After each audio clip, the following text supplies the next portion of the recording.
Tata. বাবা বসে পড়েছে, দেখুন ছুটি করবো তো এবার ভিতর দিয়ে তালা দিবে। এ ভাই টাটা। হ্যাঁ hello guys, welcome back to my channel. আমি আবার একটি নতুন ভিডিও নিয়ে তোমাদের সঙ্গে চলে আসলাম। আর আমরা যাচ্ছিলাম ঘুরতে, আর পিউকে রেখে দিয়ে আসলাম। আমার খুব কষ্ট লাগছিল। আমি যেতে যেতে বলবো তোমাদেরকে যে আমরা কোথায় যাচ্ছি। আর চলো আমাদের সঙ্গে কে কে যাচ্ছে তোমাদেরকে দেখিয়ে নিই। আমি, মা, বাবা, কাকা ছিল, আর এই যে এটা কোথা থেকে উড়ে এসে জুড়ে বসলো জানি না। তারপরে এও তো চলে আসলো, আমার ছোট বোন। ট্রেনে বসে তারপরে আমি জিজ্ঞাসা করছি যে তুই কোথা থেকে উড়ে এসে জুড়ে বসলি আবার আমাদের সঙ্গে। দিয়ে আমার বুনু আমার বলছে তোর গন্ধ শুকে শুকে আমি চলে এসেছি তোর কাছে। তাই বুনুর কথা শুনে আমি একটু হেসে নিলাম। আর ট্রেনের মধ্যে অনেক রকম অনেক গল্প করছিলাম। গল্প করতে করতে তারপরে এই পুচকে ভাইটার সঙ্গে দেখা হলো। তো এই ভাইটা আমার হাতে যে ঘড়িটা ছিল সেই ঘড়িটা নেওয়ার জন্য পুরো পাগল হয়ে যাচ্ছিল।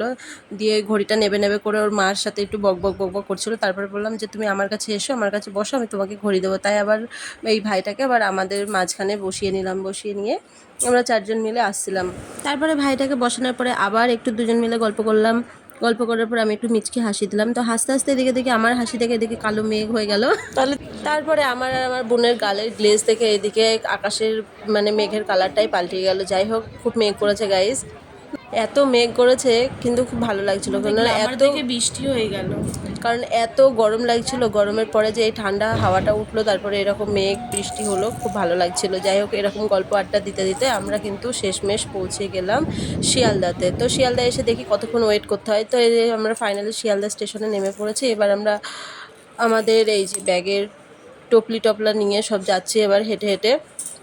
তারপরে যখন ট্রেন থেকে নামলাম তখনও কন্টিনিউ বৃষ্টি হয়ে যাচ্ছে। বৃষ্টি থামার নাম নিচ্ছে না। মনে হয় আকাশে অনেক বরফ জমে গেছে, সেই বরফগুলো গলে গলে পড়ছে। যাই হোক, আমরা এসে এবার ওয়েট করছি ট্যাক্সির জন্য, যে ট্যাক্সি কখন আসবে তারপরে আমরা যাব। তো চলো আমরা দেখছি কোথায় যাওয়া যায়, আর তোমাদেরকে বলছি। তোমরা পুরো ভিডিওটা দেখবে, না হলে জানবে কি করে যে আমরা কোথায় যাচ্ছি না যাচ্ছি। তো আমরা এখানে যাই হোক দাঁড়িয়ে দাঁড়িয়ে ওয়েট করছি যে কখন বৃষ্টিটা কমবে আর আমরা সবাই যাব। তারপরে আমরা এখান থেকে ট্যাক্সি ধরে যাব শিয়ালদাতে, এই শিয়ালদা বলছি কেন, সরি সালিমাতে। তো যাই হোক চলো সালিমায় যাওয়া যাক।